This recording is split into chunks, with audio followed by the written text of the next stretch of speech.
betting. Delaware is going to start, I think, as early as next week and everything else. And the NBA wants a little piece of the pie. That's a money grab is all that is.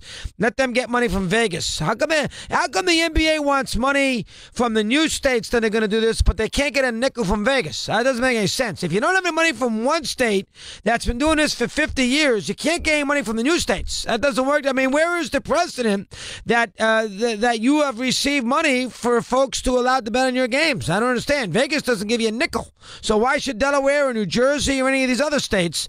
That's going to go to the courts. That one. There's going to be a lawsuit involved, and that's going to go to the courts as far as how that works itself out. That's a money grab, though, as far as the NBA is concerned. I personally don't think. I think it adds interest to the leagues, not detracts interest. It gets people to watch them on television. It creates much more of a juicier pot for them. They get $1.4 billion a year from the networks to begin with. They should not get a nickel. Now, I don't know enough about it, but I know Vegas doesn't give them. Based on that, they should not get a nickel from any state as far as people.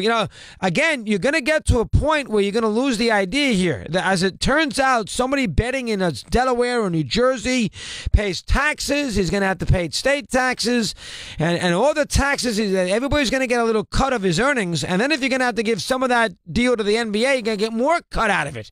The guy's going to bet $20 and he's, if he ever wins anything, he's going to get $10 out of it because it's all going everywhere else. It's going on this tax. It's going to that state. It's going on this league.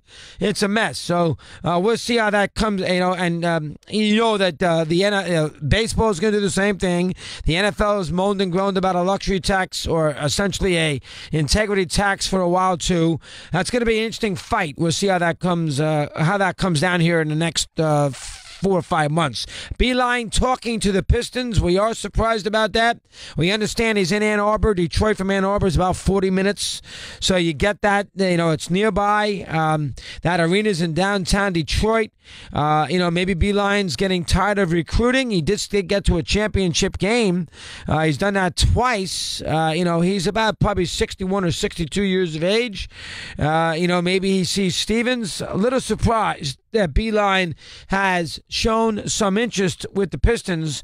We'll see how that develops here. And I think it makes Michigan nervous too. And, if he wasn't relatively interested, why would he interview with the Pistons? And I'm surprised he actually decided to have an interview. I thought he was happy at Michigan, so we'll see how that comes down. Hockey, of course, Kuznetsov, who's banged up. We don't know what he's day-to-day. Who knows on him with that arm injury or a hand injury, whatever it is. Washington is not going to tell you. I don't think he's going to play based on what I can see. It's probably a broken hand or a broken wrist or something along those lines. So he'll be out. Was that a dirty play by McNabb, the kid who hit him? It did not. It was a clean hit. So he's out of there. So we'll see about Game 3 tomorrow night. Is that Game 3 on NBC Sportsnet or is it on NBC? It's on Sportsnet. So they'll be hurt with the ratings there for Game 3 tomorrow night on NBC Sportsnet from that standpoint. Kershaw's out now, got a bad back. He pitched 5 innings yesterday. I guess the velocity was down. Remember, he has an opt-out clause, Kershaw, at the end of the year. And the way it is going right now, he better not opt out because this is the 3rd year in a row he has not been able to answer the bell as far as, 30-something starts a year. He's not young. I mean, he's not old, but he's not 23. This is a guy that has got to be probably 31 or 2 or right around that number. He came out of the game yesterday. He has an MRI today. And the Dodgers lost that game yesterday to the Phillies. They split a 4-game series. There's still 4 games under 500, and Kershaw with a back issue and MRI. He did not think it was as bad as it was 2 years ago when he missed essentially 10 weeks of the season. Last year he missed about half that time. He thinks it's along the lines from that standpoint, but he's already missed 3 weeks. The Dodgers are going to be careful with him, so we shall see. So the Dodgers are going to be careful with him. They need him to be healthy for the remainder of this year, and they need to be careful with him because if he gets hurt, because they are a little lackadaisical with their treatment, well, then he's not going to opt out of his contract. So then they're going to be stuck paying him, $30 million a year for the next 4 years, and they can't get out of it. So they will be very, very careful of how they handle Kershaw as far as L.A. is concerned. Red Sox will play the Astros this weekend, little juice in that series. Dodgers will play the Rockies this weekend, bullpen game for L.A. tonight against Colorado. Those two things as far as the NBA is concerned. as far as the MLB is concerned, as far as baseball here in his first weekend in June. I don't know what to tell you about baseball right now. It doesn't have a ton of juice. I mean, the Yankees, the Red Sox, and the Astros. The Indians are going to waltz through the American League Central. Right now they've won 6 in a row. They have beat the Twins. The Twins are a mess. Those other teams in that division are bad. You got to figure the Astros will be in good shape, and maybe Seattle will be the other. Right now, Seattle would be the other wild card in the American League behind the Red Sox and Yankees. In the NL, listen, Braves won last night. They beat the Nationals. A good win by Atlanta. They're back in first place. They have played well against the Nationals so far this year. They've won 4-7. Atlanta has played well against all the good teams. I mean, which would bode well for them more so than Philadelphia, that has not played as well against a top quality team like Atlanta has. Atlanta's won 4-7 from Washington. They've hung in there with the Cubs. They did a nice job in Colorado. They won a series. Atlanta has played really well. They've beaten the Phillies. The Braves have played well all year against a good team. The Phillies have made a lot of their mark, and they got about the same record. Philadelphia has made a lot of their hay against the bad teams. They swept Cincinnati. They won 4 straight from Pittsburgh. They swept Tampa when Tampa was horrendous, and they beat the Marlins 2 out of 3. So if you look at the Phillies, that's 6-10, that's 12-1, and they also swept the Giants 4 games. So they are 16-1 against the Giants, against the Marlins, against Tampa, Pittsburgh, and the Phillies. The Reds. Reds, Pittsburgh, Giants, Tampa, Miami. They're roughly 16-1. That's got has a lot to do with the fact that they are right now, if I look at their record here, right now, I believe the Phillies are about 9 over. Phillies right now, they're 31-23. The Braves are 33-23. So you keep that in mind. All right, 11 after the hour. Let's get right back to the calls after the NBA scenario from last night. 9 lines. Let's give you a chance. And here's Howard in Cleveland, and he's on Mad Dog Unleashed. Howard, good afternoon. How are you today, pal? Are you there, Howard? All right, Howard is not there, so there's another one. Listen, I try to get a flow going with the calls, but if I don't get the calls answered properly by the producer, there you go. Rick in Green Bay. Rick, good afternoon today. How are you, okay? I'm doing good, Chris. How are you, bud? Fine, Rick. Thank you. What's happening now today? What's on your mind? Hey, a couple of things about the NBA. First of all, the replay official last night, his name was Mike Callahan. He's an excellent official. Oh, he really is. He's so Callahan. He's one of the, Callahan was the official. He's from Philly. Duke Callahan. He's a good guy. He made a horrendous call. Horrendous call. Well, I don't think he made a horrendous call. I think the rule is horrendous. The call itself, you've been saying all day, I'm in the first 25 who thinks it was a block, but what do I know? But I don't think the call was horrendous. I think the rule itself is horrendous to even have that option available. Well, again, it's terrible. The call is not horrendous, you're right.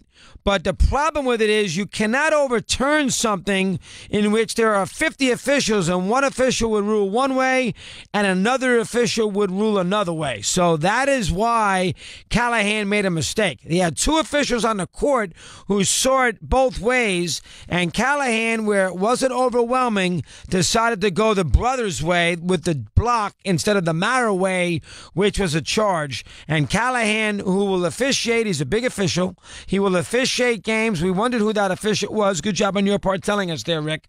That's a bad decision by Mike. That cannot happen in that situation. That was not overwhelming evidence to decide one way or the other. Go ahead. Next. Yeah, but I think we're conflating it with the rule in the NFL that says you got to have overwhelming or video evidence, whatever that how it's termed. I think he just has to make the call there, and he made the call. I mean, I know you disagree, but that's just my opinion. Well, again, I don't think they should have it in a book where you should be able to look at a subjective call. So right out of the gate, you got a problem. That call should not be reviewable because that's a tough call. That's a do or die call. Damned if you do, damned if you don't. That call should not be reviewable, period. So that from a rule perspective, you are correct. That should not be reviewable, in my opinion. Go ahead. Yeah, agreed. Hey, the other thing I wanted to mention is I don't think that Draymond Green should have been in the game at the end of the game, period.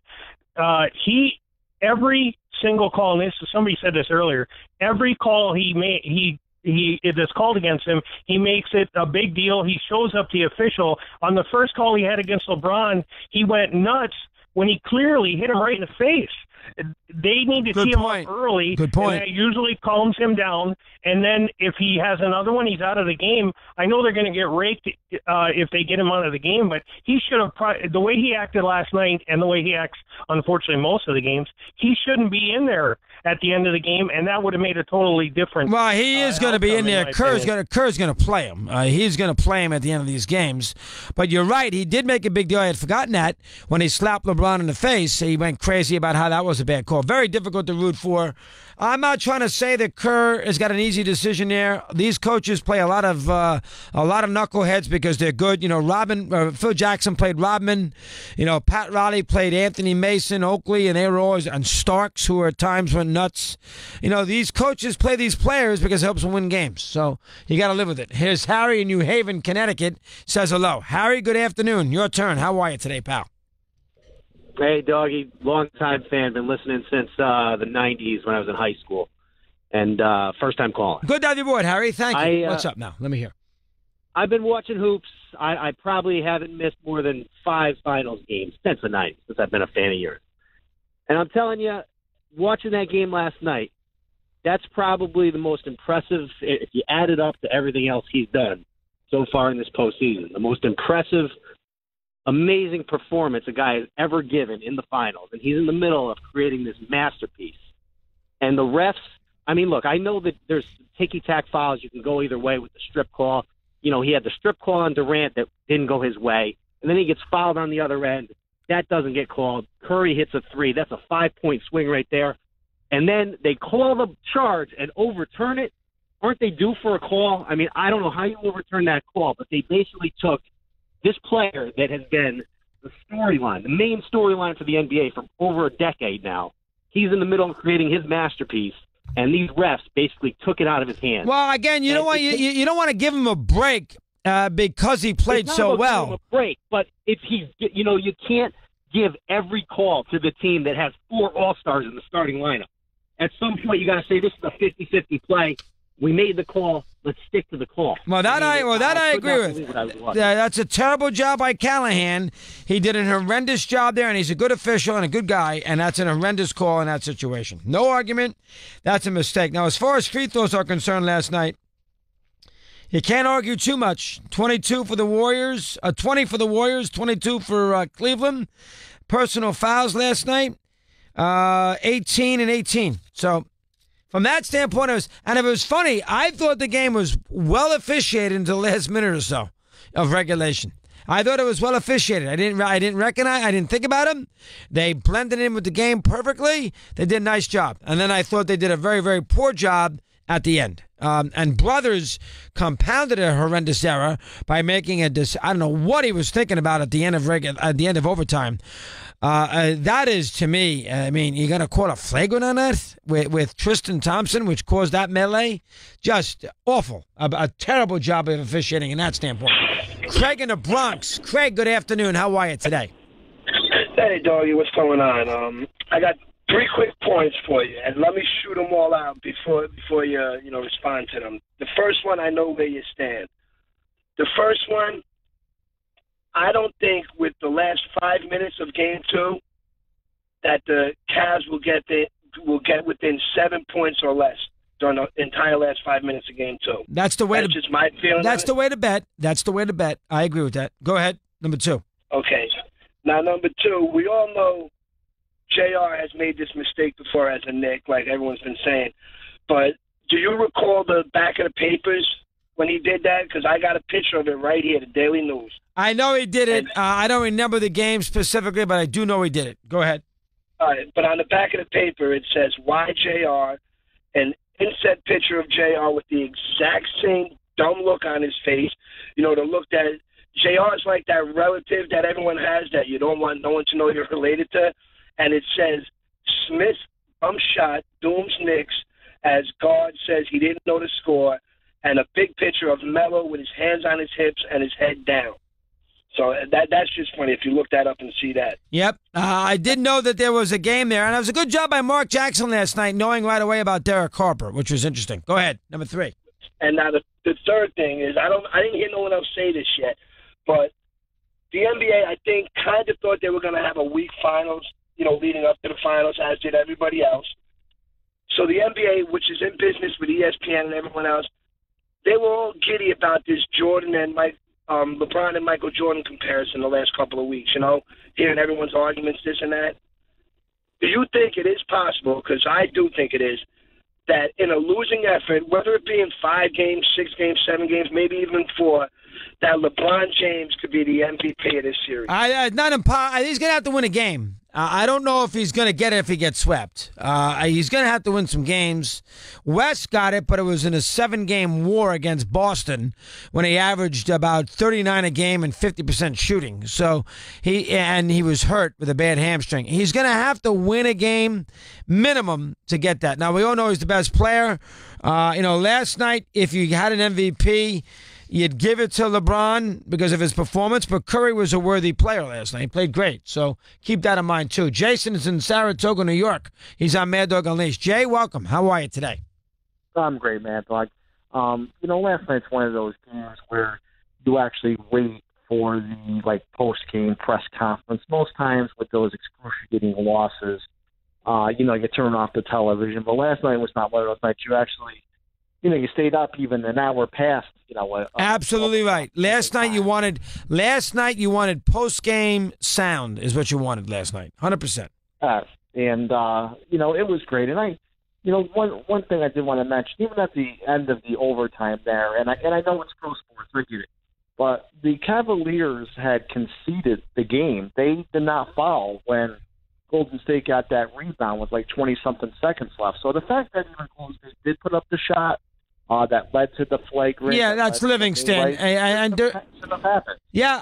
Durant was asked about that, and Durant said that that's the way we play. Everybody knows it. We never let a shot clock go out. We take a shot. But that's not a good enough answer. That's not a good enough answer. Livingston in that situation should not have shot the ball. Stupid. So you can't defend that. And Thompson, I don't blame Thompson for trying to make a defensive play on it. I blame Livingston more than Thompson, and I certainly blame the official brothers for calling a flagrant foul. That's one of the dumbest things I've ever seen in my life, calling out a flagrant foul. Game's over. Let's get him off the court. That's a terrible loss for Cleveland. Let's get everybody out of there. Let's not cause any ruckus. The call out of flagrant 2, whatever he called, was mind-bogglingly stupid. That's taking yourself too seriously as an official. Here is Ronnie in El Paso, Texas. He's with us here, and he's on Mad Dog Unleashed. He says hello. Ron, good afternoon. How are you today? Hey, Chris, how are you? Fine, Ron. Thank you. What's on your mind? Hear me out for a little bit. I think you've made a lot of mention over the last couple weeks of Houston without Chris Paul and what a difference that would have been in the series. I think the one that you really take little or anything importance of is Iguodala. If he's playing in the game, they win easy. If he's playing in this series, the matchups defensively, you just can't compare. He's playing in this series, they win in 4. I think. Did Iguodala play against New Orleans? Yes. All right, and how did New Orleans play in that series? 4-1. Yeah, hold on now. New Orleans played well in that series. They killed him in a game. New Orleans played very, very well. Did he play in the San Antonio series? Yes. And did San Antonio win a game? He got hurt. He got hurt against Houston. Oh, I know when he got hurt. I'm playing devil's advocate. Did San Antonio win a game? 1. No. So in other words, then he's played in game. And did he play in game 2 in the Houston series? But I think consists of nothing but matchups. And I think he matches up better against LeBron than anybody on their team. I don't disagree with you on that. I agree. Listen, I need you to do me a favor, Chris. What's that? Please. I need you to bring Rick Barry back on. I will bring. We'll give Barry a chance. We got to calm down on Rick. That was a little rough last time. Let's give Rick doesn't need to hear from me screaming and yelling. Let's give Rick an opportunity down the road here. Here's Shannon in Reno, Nevada. Shannon, good afternoon. How are you today? What's on your mind? Hey, Doug. I want to talk about Draymond. Yes. You were kind of making that he's not a great player because he doesn't put the ball in the hoop. Well, he is not a great player. Well, Robin's not a great player. Who said Robin was ever great? Rodman's a Hall of Famer. Well, that doesn't make him, that doesn't make you, defense. that doesn't make, we have learned in the Hall of Fames in all the sports, if you are a Hall of Famer, that doesn't make you a great player. There's a lot of players in every Hall of Fame who have, Marv Levy's in the Hall of Fame. Is he a Hall of Fame coach? No. Is Pam Shriver's in the tennis Hall of Fame? No, I take that back. No, Levy should be. God, no. God, no. No what way. He did with that Buffalo team? What did he do with how'd they do against the Giants? He blew the game, and they got routed 3 Super Bowls in a row. He's not a Hall of Fame coach. They won that game. They just didn't beat them. No, they didn't win the game. They scored 2019 Giants. There's no such thing. You don't win the game if there's not. Doesn't say that in the scoreboard. Draymond out of the game. Do the Cavs have a chance? No, the Cavs. Of course, the Cavs. Well, what's your point? If Draymond is what now? You think he's a Hall of Famer? Draymond is. When you add up the titles, you add up the rebounds, his play last night, you said he never hit threes inside of 6 minutes, and what he hit two of them. Well, the second one, Shannon, I'm not counting. They were up 10 or 7 when he shot it with a minute to go.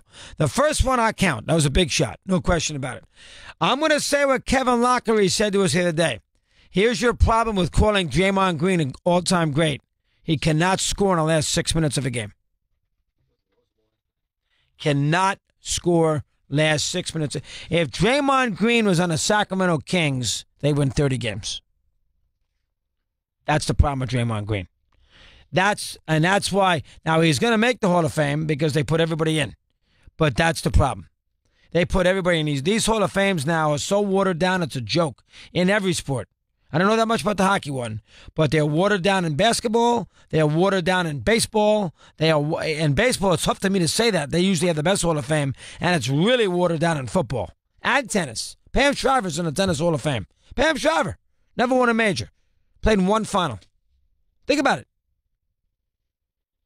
Here's Jeff in Rhode Island. He's with us here on Mad Dog Unleashed. Jeff, good afternoon. How are you today?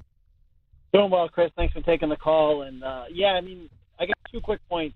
The first one, obviously, is the referees. Everyone's kind of touched on it. It's a shame that that great game is going to be remembered by those last 2 minutes, and to put players like Love and Thompson in compromising positions where it doesn't look like they're going to be suspended, but they very well could have been. And, that would have been even more of a blow to what LeBron has to work with. But one of the quick points I had for you on a Friday, I know you're a baseball guy, and we always talk attendance and ratings on the show, but do you think it's a struggle, because I think it is, for the youth of America to we're talking about new fans getting into baseball. Earlier in the week when the Rays pulled a pitcher out because he's working his way in, he has a no-hitter going on. Now, I'm 30 years old. That drives me nuts, Chris. If I'm going to sit there and watch a 4-hour game, halfway through the game, this guy has a chance to put history on my television, and a dopey manager comes in, well, hold on a second, he reached the pitch count, we're terrified of getting him injured, get him out of the game. What's the point? How do you attract fans to a game when they can watch history and the manager pulls the rug right out from under? Well, in this case with Nathan Eovaldi, he was coming off a Tommy John surgery, so he hadn't pitched in a long time. But your overall theme is 100% right. It's a major problem. Nobody wants to see relievers, and they do that a lot, taking these pitchers out of these games after 6 innings. Social last week with Ohtani not pitching at Yankee Stadium. It's a problem. Dan in Long Island, New York, Mad Dog Unleashed. Danny, welcome. How are you today? Hey, Dog. How's it going? Fine, Danny. Thank you. What's up? Nothing much. Just in regards to the charge call, I mean, for the refs to go back and look at that, the only thing they could really look at, I thought, is really him if he's inside or outside the restricted area. They can't look at the fact if LeBron's, was squared up to Durant or not. No, they can. No, they changed the rule in 2012. You're allowed to look at that under the last 2 minutes, a block or a charge. Gotcha. Okay. So, yeah, I'm reading because on their website, literally on the NBA, I guess, how it says is that they can only review if in the last 2 minutes of the fourth quarter, I guess, if they're in a restricted area. So I guess that's not in the wording there. But also as well, I mean, it's kind of weird with the review when you were talking to Steve Phillips earlier in the week, and that helmet being taken out of it with in baseball. I think that's a good example as well. I mean, going back to the review in the NBA that happened last night. Well, I've talked about that a lot. There's way, way, way too much review in sports right now. And the technology in the sport has really come back And it's gotten in the way. It's hurt the sports, all the sports, not just baseball and not just basketball. It's hurt the NFL. It's hurt all these sports. There's too much review stuff going on. And the best one is tennis, because the Hawkeye Challenge, it doesn't take too long. It's instant replay. It takes 5 seconds, and the player has to use a challenge to make that call. And he's got, a couple seconds to do it. There's 30 seconds in between points. It works out perfectly. But the other sports is way, way too much technology in the mix. Here's Greg in Massachusetts, Mad Dog Unleashed. Greg, welcome. How are you today? What do you have? Hey, Dog, love your show, buddy. Thank you, Greg. Appreciate it. What's on your mind? My thing's on Tyronn Lue. I mean, I'm a Celtics fan, of course, Massachusetts. Stevens would have had all 5 on the floor during those free throws to prep, if he misses one, if he makes 2, what was going on. So I don't understand how. Well, I can't kill him for JR not knowing a score. What I can kill him for, he had 4.5 seconds to call a timeout. He should have called a timeout. Right. Yeah, no, I agree. I just think they would have been more prepped with a better coaching. I think it's more on Lue than anything. Well, Lue should have come down last night and said, you know what, I should have called a timeout. And he didn't do that. We all got on Smith, rightfully so. It's his fault. But Lue could have bailed him out. Well, typical Steve, I got to go now watch Indiana baseball. That's right. Who's your baseball, baby? In the asinine NCAA. Your daughter no longer goes to Indiana. Get off it. That doesn't mean I can't root. You have no ties no longer. Yes, Indiana, I have ties. What I have ties forever, baby. Well, do you pay money for the alumni? Do you make a donation every year? Maybe I will. Now that she's not an alumni yet. I mean, do you pledge money for the alumni base? If that's the way you should be watching. I pledged enough money over the years. Well, then you shouldn't be watching your games. Oh, why? Because you have no tie to Indiana. Indiana. The time my daughter went to the school, I want to root for him. So what? She's out. So you didn't go to the school. So who cares? That's the stupidest statement. I'm not going to let you try to ruin anything for me. Boy, oh boy, because you're the biggest fraud I've ever seen in my life. Because if your kid, now if Tampa does anything good in any sort of whether Timmy's it's golf, at Tampa right now. She is no longer at Indiana. Point. So you're never. She has left. So She's what? finished. So what? She is no longer a student at that school. Who cares? She's finished. She's finito. Why are you such an ass? But she is. So why you got to keep when Timmy leaves Tampa? Am I going to care about Tampa? Yes, you probably will. Absolutely. And whenever your daughter goes to school or your other 2 kids, when they go to school, same thing with you. That's different. You're if they're in the fraud. school, I'll give you a little break there. But all of a sudden, you're an Indiana Hoosier fan. All of a sudden? When she could care less about Bloomington. I don't care. Who cares? She couldn't wait to get the hell out of there. What are you talking about? That's completely false. Well, is she living there now? She's got a job in New York. Well, of course she does. You had something to do with that, right? I mean, but the bottom line is that father. I just want to leave. It's like I shouldn't even be. I'm the only person in management that's still in this building right now on Fridays, and I gotta listen to this garbage. That's why he's a little annoyed. No wonder he came in with a long face. No, he's annoyed. I stay here because he can't believe I stay here to try to help your program on a Friday because I'm going to hear Steve. If I'm here, you're going to be here. So I don't want to hear that nonsense. Well, so here I am. It's better than 7 or 8 years ago when you left me in a thunderstorm in Cooperstown when you zipped out to the Hamptons with the patches on the elbow and you left me stranded there in the Hamptons for 5.5 hours. I couldn't help it that you couldn't carry a show by yourself just because a couple of guests bailed on you. I mean, geez, you're supposed to be the Marconi winner. What the hell happened? Sports Bite. Come on, A&M. Beat Indiana today. They probably will. Is this the first game? First or is game. This first game. All right. What's Indiana's record in the regular season? They were 39 How many teams in the Big Ten made the tournament? I think 4. Okay. Here's the Sports Bite with Stevie. I'm Mad Dog Unleashed.